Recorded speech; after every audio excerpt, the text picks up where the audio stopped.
Hello everyone, welcome back to the channel once again. তো আজকের ভিডিওতে আমরা আনবক্সিং করব আহুজা MTP 20 ল্যাভেলিয়ার মাইক্রোফোনের। এটা আমি লোকাল মার্কেট থেকে কিনে এনেছি। তো দেখে নেব কি কি জিনিসপত্র ভিতরে আছে।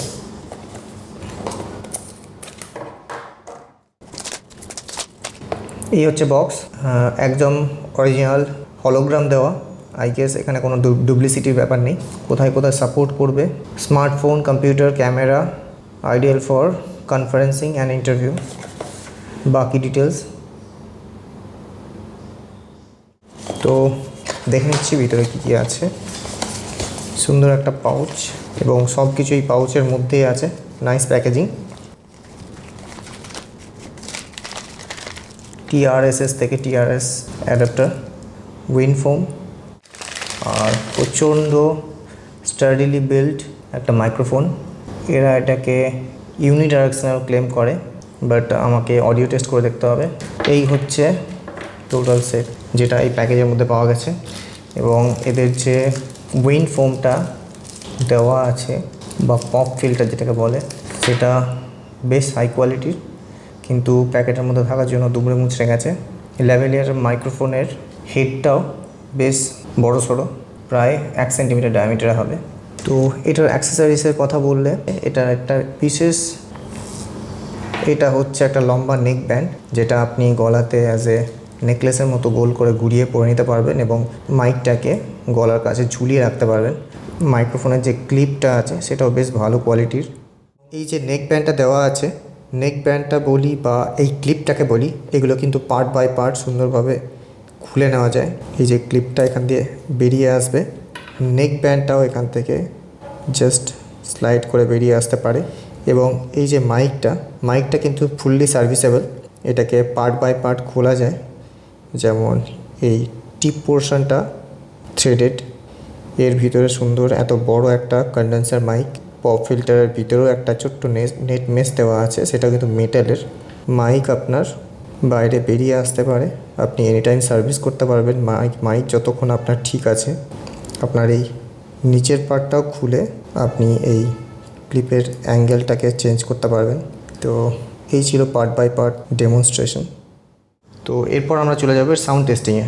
তো আমি এতক্ষণ করছিলাম বোয়া BY M1 মাইক দিয়ে। এরপর আমি দেখে নেব এই মাইকটার সাউন্ড কোয়ালিটি কেমন হয়। এটা একটা আহুজা MTP 20 মাইক্রোফোনটা দিয়ে সাউন্ড রেকর্ড করছি।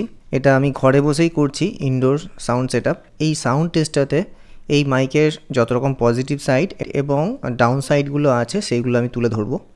তো এটা আমি আমার ল্যাপটপ দিয়ে রেকর্ড করছি, এবং এরপরে এই সিমিলার প্রাইস পয়েন্টে যে মাইক্রোফোন পাওয়া যায়, যেমন বোয়া BY M1, সেই মাইক্রোফোনের সাথে এর সাউন্ডের যে ডিফারেন্স সেটা আমি তুলে ধরবো। এটা একটা সাউন্ড স্যাম্পল বোয়া মাইকটা থেকে।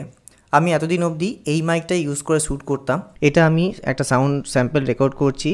মাইকটা আমার মুখ থেকে প্রায় 6 ইঞ্চি সামনে ধরা আছে। এটা স্ট্যান্ডার্ড রেকর্ডিং এবং কোনো মডিফিকেশন মানে সাউন্ডের উপর কোনো ইকুয়ালাইজেশন না করে এটা হচ্ছে সাউন্ড আউটপুট। আগে যে স্যাম্পলটা আপনারা শুনলেন আহুজা MTP 20 মাইক্রোফোনের, এই মাইকটাও সেম ডিস্টেন্স থেকে আমি রেকর্ড করছি। এবারে আমি মাইকটাকে যদি কলার পজিশন, যেমন যে জায়গায় অ্যাকচুয়ালি এই মাইকগুলো থাকে, এটা এখন আমি করে দিলাম কলার পজিশনে। তো এইটা হচ্ছে কলার পজিশন থেকে মাইকের আউটপুট কোয়ালিটি। এবার মাইকটাকে এখন আমি কলার পজিশনে, যেখানে এই মাইকগুলো সাধারণত ইউজ হয়, তো এটা হচ্ছে কলার পজিশনে এই মাইকটার অডিও কোয়ালিটি।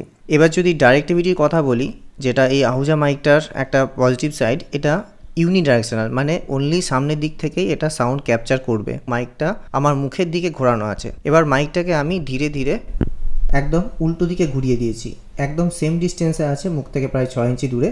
এবার আবার ঘুরিয়ে দিলাম আমার মুখের দিকে, যেরকম ডিস্টেন্সে মাইক থাকে সাধারণত সেই ডিস্টেন্সে কথা বলছি। এটা ওমনি ডাইরেকশনাল, মানে আপনার সব দিক থেকে মাইকের অডিও ক্যাপচার হয়। আমি মাইকটাকে সম্পূর্ণভাবে উল্টো দিকে ঘুরিয়ে দিয়েছি 180 ডিগ্রি। শুধু ভলিউমটা বা লেভেলটা হয়তো একটু কমে গেছে, কিন্তু সাউন্ডের কোয়ালিটির বিশেষ ডিফারেন্স হয়নি। সাউন্ড কোয়ালিটি যদি কম্পেয়ার করা হয়, তাহলে এই আহুজা মাইকটার সাউন্ডটা খুবই ভালো। মানে এর মধ্যে বেশ ভালো রকমের বেস লেভেল আছে, এবং কোনো ভয়েসের যে ওয়ার্মথ, বেসের বা গাম্ভীর্য, সেই ব্যাপারটাও খুব সুন্দর তুলে ধরছে। ট্রিবল পোর্শনটা মানে হাই ফ্রিকোয়েন্সি রেঞ্জটাও খুব ভালো সুন্দর ক্যাপচার করছে। খুব বেশি মাত্রায়ও নয়, খুব কমও নয়। সুতরাং এটা কন্টেন্ট ক্রিয়েশনের জন্য খুবই ভালো মাইক। আহুজার ক্ষেত্রে বেস লেভেলটা বা গলার যে গাম্ভীর্য সেটা বেশ ভালো রকম বোঝা যাচ্ছে। এই মাইকটার ক্ষেত্রে এটা একটু ট্রিবল হেভি, মানে আপনার ফ্রিকোয়েন্সি রেসপন্সের হাই ফ্রিকোয়েন্সি রেসপন্সগুলো খুব ভালো রকমের ক্যাপচার করছে বা বেশির দিকে ক্যাপচার করছে। কিন্তু এর একটা বড় ডাউন সাইড হচ্ছে, আমি এখন ঘরে বসে রেকর্ড করছি, এখন ঘরের মধ্যে ফ্যান চলছে না। তো ফ্যানটাকে যদি আমি চালিয়ে দিই, তো এখন ঘরের মধ্যে ফ্যান চলছে এবং আমি এটা একটা ভয়েস স্যাম্পল রেকর্ড করছি এবং মাইকটা সেম ডিস্টেন্সে আছে এর আগে যে ভয়েসটা আপনারা শুনছিলেন। তো এই রকম উইন্ড নয়েজ চলে আসছে। আমি ফ্যানটা অফ করে বাকি কথাটা বলছি। তো যেহেতু এটা উইন্ড নয়েজটা খুব বেশি মাত্রায় ক্যাপচার করছে, তো আউটডোর শ্যুটিংয়ের জন্য সাধারণত এখনকার টাইমে আর কেউ wired mic outdoor shooting use করে না। তবুও কেউ যদি আউটডোর শ্যুটিং বা যেখানে সামনে থেকে উইন্ড আসছে বা বাইরের কোনো অ্যাডিশনাল হাওয়ার আসার জায়গা আছে, সেরকম জায়গায় আপনি এই মাইকটা বিশেষভাবে ইউজ করতে পারবেন না। হাওয়ার ব্যাপারটা না থাকলেই এটা খুব ভালোভাবে ইউজ করা যাবে। তো আমার চ্যানেলটা যদি হেল্পফুল মনে হয়ে থাকে, চ্যানেলটাকে সাবস্ক্রাইব করতে অবশ্যই ভুলবেন না। আর ভিডিওগুলো যদি আপনাদের ভালো লেগে থাকছে তাহলে অবশ্যই প্রতিটা ভিডিওতে একটা করে লাইক দিয়ে দেবেন। এই ভিডিওটাতে সম্পূর্ণ আমার সাথে থাকার জন্য আপনাদেরকে ধন্যবাদ। আবার আপনাদের সাথে দেখা হচ্ছে পরবর্তী ভিডিওতে।